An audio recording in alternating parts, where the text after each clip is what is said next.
right, so there has to be a plan B for all the teams that are going to Soto. Soto's at plan A because it's going to cost so much money and looks like it's going to cost time. And I keep reading and seeing, and really, the stuff that's written by some writers, you have to look underneath the hood because some writers are using leaked stuff from certain agents to actually improve their clients' negotiating leverage.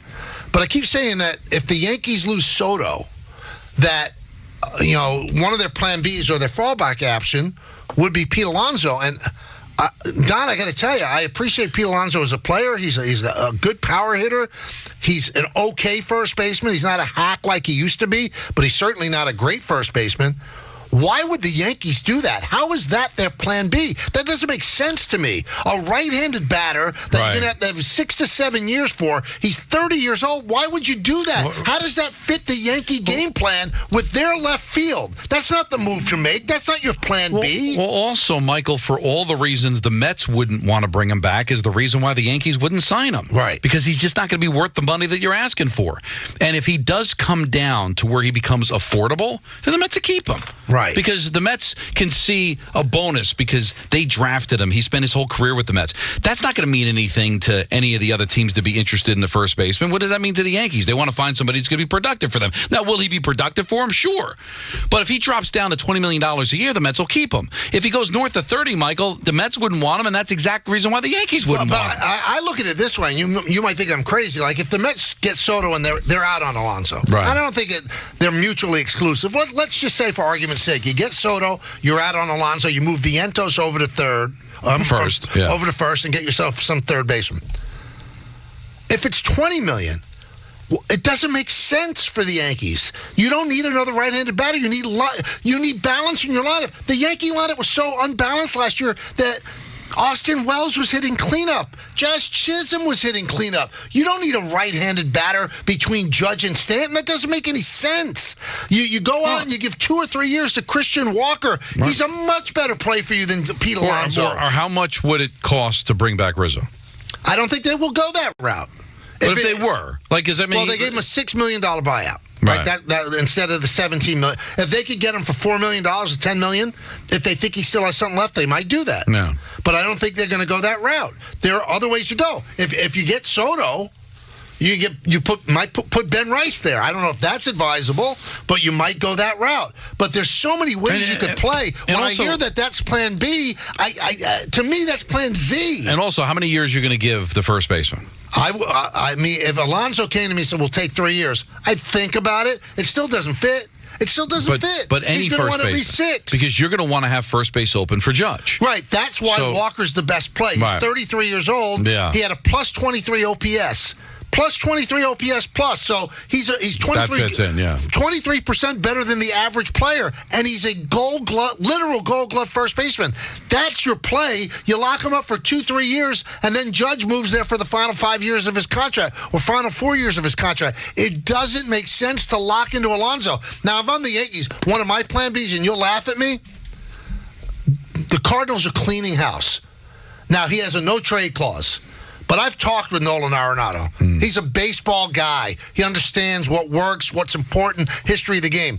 I go to the Cardinals and go, you eat $12 to $15 million of his $31 million that he's owed over the next couple of years, we'll take Nolan Arenado. Nolan Arenado is a platinum-level glove third baseman. Yes. You already wasted 2 years at $25 million a year for Josh Donaldson. This guy is a pro. This guy can really play. Now, he's probably on the downside. Yeah, but I would take my chance on Arenado. Then you get a first baseman. Then you get it. There's your plan B. Yeah, it doesn't include Pete Alonso. I don't think Arenado's going to age the way that Donaldson did. No, I don't think so. Now, he might be on the back nine, but he's still, as you said, an A-plus defender. He can hit. Even with the numbers in Colorado, he hit in St. Louis. Yeah. So he's going to be. Yeah, that would be a great plan B. Yeah, but Alonso. But you just said it, Michael. All of these writers are connected to Boris. Mm-hmm. Boris is probably feeding him because he wants to try to get a big market team involved. If people think the Yankees are involved in Pete Alonso, that's going to drive the price up. Right. And the Yankees. And we've said this before. owners and GMs are not allowed to say we're not interested in this guy. So if the agents could play that game, but according to the basic agreement, Brian Cashman can't come out and say we have no interest in Pete Alonso. None. Can't do it because it inhibits the market. So you kind of handcuff that way, and then a smart agent like Boris could leak it to certain writers, and they're going to say, well, the Yankees are in on Pete Alonso. I would be stunned if they're in on maybe they end up signing him next week, and I have egg on my face. I'd be stunned if they signed Pete Alonso. You're being honest. From what you know, from what you understand, and I'd be floored too. But I just think that we gave the reason. Boris is in their ear, and fans connected too. New York player, you need a first baseman, get Pete Alonso. So I can understand people buying into that. But now, if you are a Met fan. Yeah. Take the fact that Pete Alonso is a forever Met at this point, and he's like maybe one season away from breaking the all-time home run record. So there's some value to that. But it shouldn't override common sense. The best move for the Mets, you move Vientos over to first, and then you sign Bregman. Yeah. For less money than Pete Alonso. You're a better team. You saw the way Vientos played in the postseason, and he's still a kid. I have one more thing that if I was the Yankees I would think about. Nobody would agree with me, but I've talked to baseball people and I think it's a perfect fit. Jeff McNeil, Yankees. Yankees should trade for Jeff McNeil. Yeah, Jeff McNeil at that ballpark, I was told by a guy in the know, would hit 25 home runs at Yankee Stadium. So I said, isn't he kind of like, They say, no, he loves baseball. He's a baseball rat, and he would love playing at Yankee Stadium. The field suits him, and he's a much better defender than people give him credit for. So if they do that, Don, then you could keep Jazz Chisholm at third, and you don't have to worry about getting a third baseman. And the Mets probably want to get rid of McNeil, and maybe they eat some of that money. Yeah, the worst thing to happen to McNeil was that batting title, because I don't think he was that kind of player. Right. But he just had a tough year. He was hurt. But in that ballpark, could make sense, and he is a good defender. A friend of mine just sent me Arenado last 3 years OPS went from 891, 774, 719. So, yeah, he is on the back. No, he's on the back. Yeah. But you know what? He could field with anybody. You won't lose anything defensively. You could look at numbers like that for Pete Alonso, too. Look at his batting average. Yeah. Look at his home run totals. And it's been tough in St. Louis the last couple of years. Could he be rejuvenated? I don't think he's going to age like Donaldson did. He is going to still be great. Nelson Donaldson was good defensively as well. And also, Donaldson was a little bit of an irritant. Yeah. No. I like Josh. I got along with him. But Nolan Arenado is a good guy in the room. Right. But he's also, remember he got into it with the Mets. He's got a little edge to him, Yeah, too. He does have edge. But I like that. There's a difference one of the reasons I got Donaldson, because they thought he had edge. But he also had edge in his own room. Right. So, and then, what he got into with Anderson didn't help.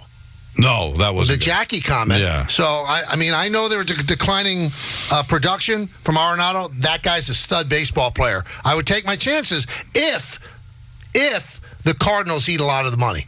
Yeah, I'm not paying them $31 million. No, but if they might eat it, sure. Why wouldn't they? Let's go to David in Astoria. Hello, David.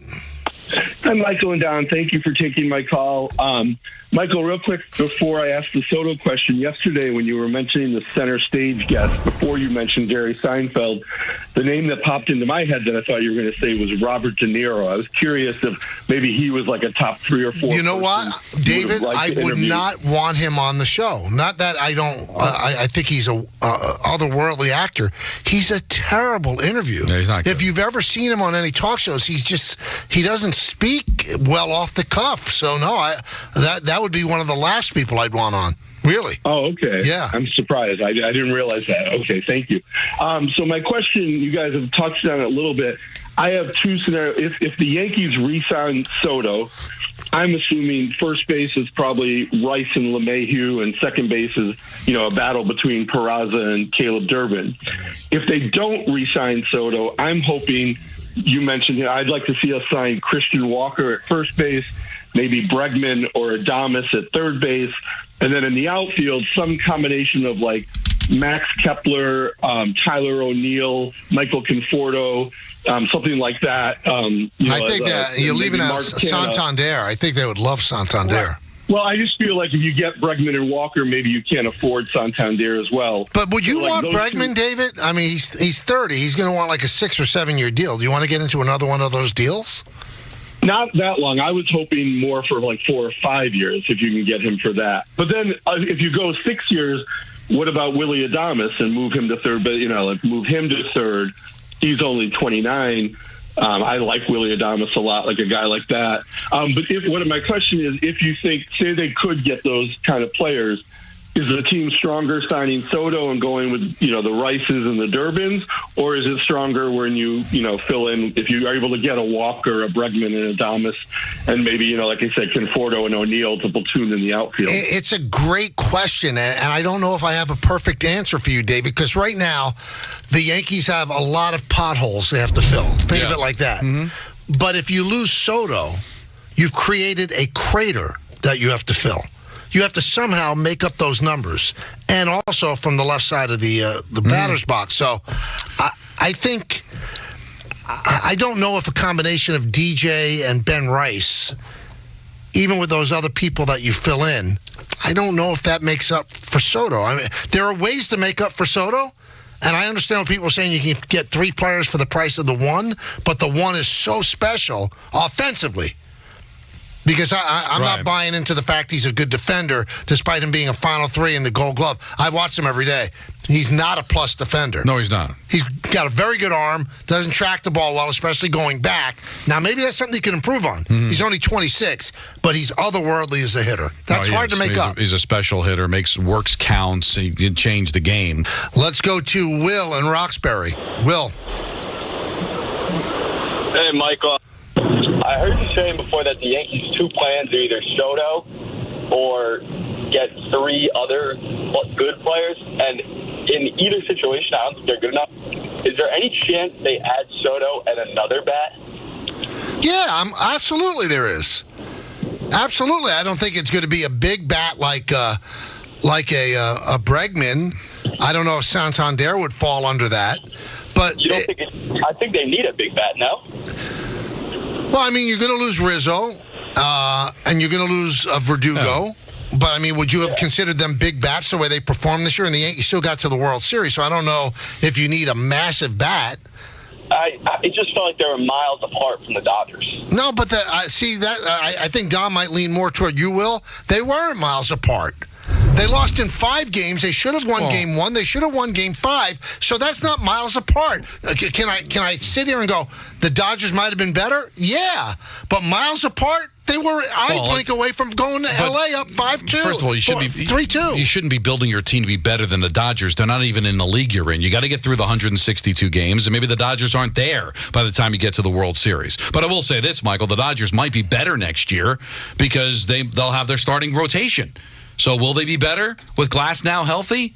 Will they be better when Shohei Ohtani's able to pitch? Maybe.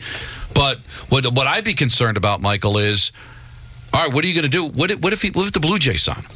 Right. What if the Red Sox sign him? Now Soto left you, and now he's in your division playing for somebody else. Like, that would concern me. If he goes sign with the Mets, you don't worry about it till the World Series. Signs with the Dodgers, you don't have to worry about it till the World Series. But what are you going to do to counter one of your division rivals landing him? Well, it's interesting you bring that up because I don't think even with Soto, either one of those teams is as good as the Yankees. Well, not right now, but what else? We'll see. There's one team that would bother me if he signed with them, the Mets.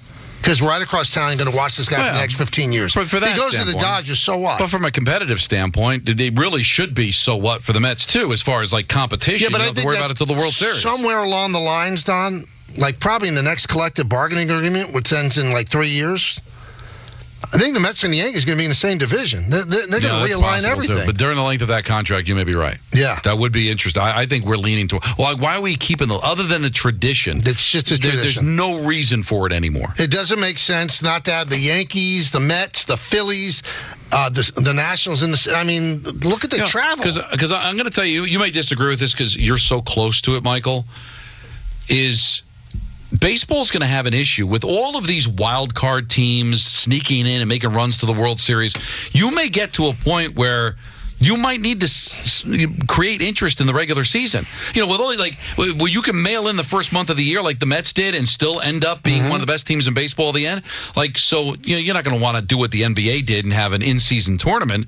But would there ever be a day like, hey, I want to spice up our regular season? And what better way to do that if the Yankees and the Mets are in the same division, and you can get the Dodgers and the Angels in the same division, White Sox Cup?